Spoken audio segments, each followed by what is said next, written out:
안녕하세요. 말씀 베이커리 798번째 시간 기도하심으로 시작하겠습니다. 거룩하신 주님 감사합니다. 주님의 말씀을 묵상합니다. 성령님께서 말씀에 조명이 되어 주시옵소서.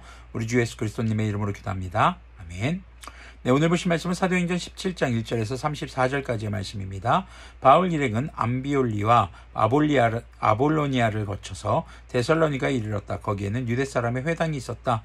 바울은 자기 관례대로 회당으로 그들을 찾아가서 새 안식일에 걸쳐 성경을 가지고 그들과 토론하였다. 새 안식일 3주 동안 했다라는 것입니다.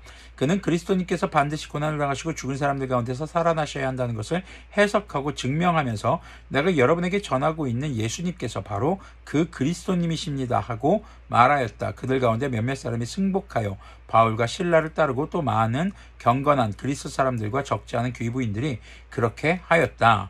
자, 지금 적지 않은 사람들이 이제 예수님을 믿게 된 겁니다. 바울이 지금 전하는 것에 대해서 논리정연한 이 말과 그리고 구약에도 해박했고 그리고 그 구약에 해박한 지식을 가지고 예수님을 증거하니까 사람들이 그것을 반박할 수 없었던 것이죠. 그런데 5절 보니까요. 그러나 유대 사람들은 시기하여, 시기했던 사람들이 누굽니까? 유대 사람들, 유대인들입니다. 어떻게 보면은 그들이 자기들이 공들여서 전도한 이방인들을 뺏긴 거거든요. 자, 거리에 불량배들을 끌어모아다가 패거리를 지어서 시내에 소요를 일으키고 야손의 집을 습격하였다.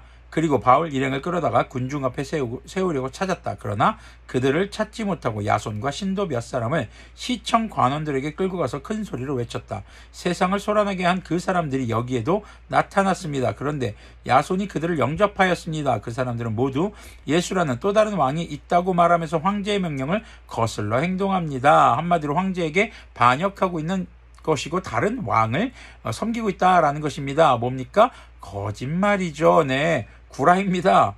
지금 그러면서 지금 누명을 씌우고 있는 거죠. 거기다 불량배들, 한마디로 양아치들 갖다 지금 놓고 하는 거예요.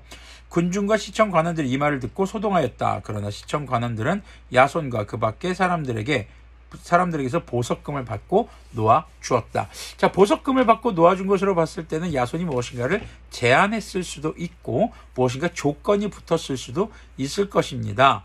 자, 그 조건이란 것이 무엇이었을까? 그것은 10절에서 한번 보겠습니다. 신도들은 곧 바로 그날 밤으로 바울과 실라를 베레아로 보냈다. 아마도 그들을 이 도시에서 내보내게 했던 조건은 아니었을까라는 추측을 해봅니다. 두 사람은 거기에 이르러서 유대 사람의 회당으로 들어갔다. 네, 똑같은 방법, 똑같은 패턴. 사실 이것이 당시 바울이 복음을 전하는 데 있어서 가장 효율적이었거든요. 자, 베레아의 유대 사람들은 데살로니가의 유대 사람들보다 더 고상한 사람들이어서 아주 기꺼이 말씀을 받아들이고 그것이 사실인지 알아보려고 날마다 성경을 상고하였다. 더 고상하다는 것이 정확하게 무슨 의미인지 좀 추측을 해봐야 될 문제이긴 합니다. 그런데 그들이 그것이 사실인지 알아보려고 성경을 상고했다는 것으로 보았을 때 그들이 이렇게 책을 읽을 줄 알았고 또 논리적인 사고를 할 줄 알았고 비교해 볼 줄 알았고 거기서 진리를 찾으려고 하는 차분한 성격들을 가지고 있었던 것으로 볼 수 있겠습니다. 따라서 그들 가운데서 믿게 된 사람이 많이 생겼다. 또 지체가 높은 그리스 여자들과 남자들 가운데서 믿게 된 사람이 적지 않았다. 데살로니가의 유대 사람들은 바울이 베레아에서도 하나님의 말씀을 전하고 있다는 것을 알고서 거기에 또 가서 무리를 선동하여 소동을 벌였다. 자, 양아치들이 또 나타난 거죠. 그때 신도들이 곧바로 바울을 바닷가로 떠나보냈다. 그러나 실라와 디모데는 거기에 그대로 남아있었다. 실라와 디모데 그리고 바울이 떨어지는 상황이 된 겁니다. 바울을 안내하는 사람들이 바울을 아테네까지 인도하였다. 그들은 바울에게서 실라와 디모데가 할 수 있는 대로 빨리 그에게로 와야 한다는 지시를 받아가지고 베레아로 떠나갔다. 자, 지금 바울 일행이 계속 행선지로 옮겨가는데 그들의 선택권이 없습니다. 문제가 생겼습니다. 그리고 그 성도들이 인도하는 곳으로 그냥 자신들의 결정권이 아니라 계속 흘러가는 대로 지금 소동을 피해서 특히 함께 신앙생활하는 이제 전도된 이 성도들에게 피해가 가지 않게 하기 위해서 급하게 떠나다 보니까 행선지를 정하고 가는 게 아닙니다. 그 사람들이 안내하는 곳으로 딱 가고 하는 겁니다. 자, 그 다음 지역이 어디입니까? 아테네로 도착합니다. 개혁성경에서는 아덴으로 등장을 합니다. 데살로니가에서 베레아에서 이제 아테네, 성경에는 아덴으로 나오는 지역으로 갑니다. 바울은 아테네에서 그들을 기다리고 있는 동안에 온 도시가 우상으로 가득 차 있는 것을 보고 격분하였다. 아테네는 당시 그리스 종교의 중심지였습니다. 그래서 바울은 회당에서 회당에서는 유대 사람들과 이방 사람 예배자들과 더불어 토론을 벌였고, 또한 광장에서는 만난 사람과 날마다 토론하였다. 그리고 몇몇 에피쿠로스 철학자와 스토아 철학자도 바울과 논쟁하였는데, 그 가운데 몇몇 사람은 이 말쟁이가 도대체 무슨 소리를 하려는 것인가 하고 말하는가 하며, 또 몇몇 사람은 그는 외국 신들을 선전하는 사람인 것 같다 하고 말하기도 하였다. 자, 말쟁이라고 하는 것으로 보아서 바울이 하는 말이 굉장히 논리적이었고, 그리고 좀 말을 잘하는, 그렇게 사람들은 받아들였던 것으로 보여집니다. 자, 그것은 바울이 예수님을 전하고 부활을 전하기 때문이었다. 그들은 바울을 붙들어 아레오바고 법정으로 데려가서 당신이 말하는 이 새로운 교훈이 무엇인지 우리가 알 수 있겠소? 당신은 우리 귀에 생소한 것을 소개하고 있는데 도대체 그것이 무엇인지 알고 싶소 하고 말하였다. 모든 아테네 사람과 거기에 살고 있는 외국 사람들은 무엇이나 새로운 것을 말하고 듣는 일로만 세월을 보내는 사람들이었다. 그러니까 새로운 지식 있으면은 아주 귀를 솔깃하는 그런 사람들이죠. 그만큼 어떤 생활이 윤택하고 굉장히 좀 잘 사는 그런 상태였다고 볼 수 있겠습니다.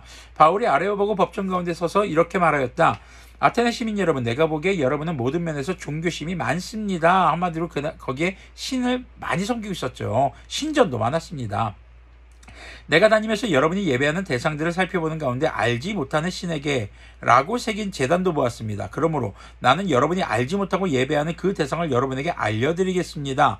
우주와 그 안에 있는 모든 것을 창조하신 하나님께서는 하늘과 땅의 주님이시므로 사람의 손으로 지은 신전에 거하지 않으십니다. 또 하나님께서는 무슨 부족한 것이라도 있어서 사람의 손으로 섬김을 받으시는 것이 아닙니다. 그분은 모든 사람에게 생명과 호흡과 모든 것을 주시는 분이십니다. 당시 아테네에서는 신에게 뭔가를 막 계속 바쳤죠. 그런데 바울은 하나님은 전혀 부족한 것이 없어서 사람의 손으로 섬김받는 분이 아니다라고 얘기합니다. 그분은 모든 사람에게 생명과 호흡과 모든 것을 주시는 분이십니다.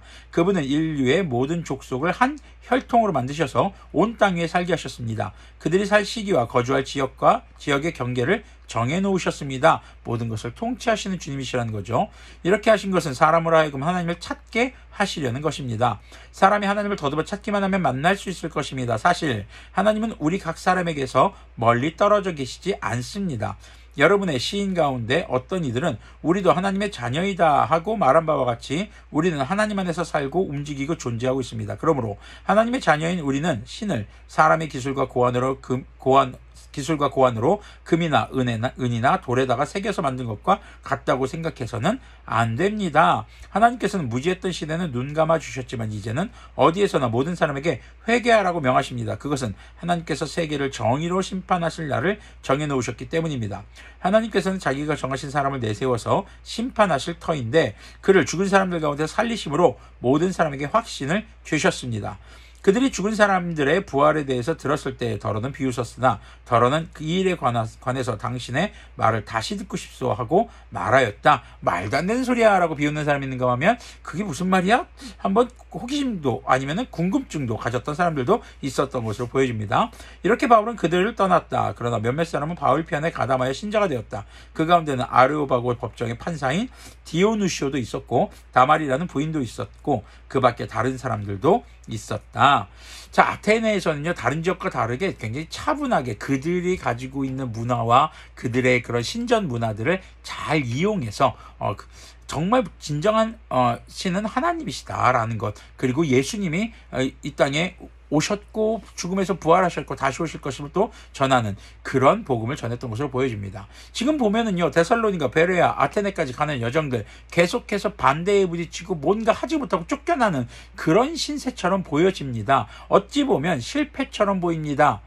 그런데요, 여러분들 기억하십시오. 바울은 전혀 실패하지 않았습니다. 가는 곳마다 뭐하고 있습니까? 복음을 전하고 있었습니다. 복음을 전할 때 믿는 사람들이 생겼습니까? 안 생겼습니까? 생겼습니다. 다 믿어야만 성공하는 것일까요? 아닙니다. 고난 없이 순탄하게 해야만 성공하는 것일까요? 아닙니다. 이런 고난이 있었기 때문에 베레아에도 아테네에도 갈 수 있었던 것이죠. 바울이 의도했던 게 아닙니다. 어쩌면 모든 것을 섭리하시는 하나님께서 바울을 인도하시면서 그 베레아와 아테네에도 복음을 전하게 하신 것이라고 볼 수 있는 것이죠.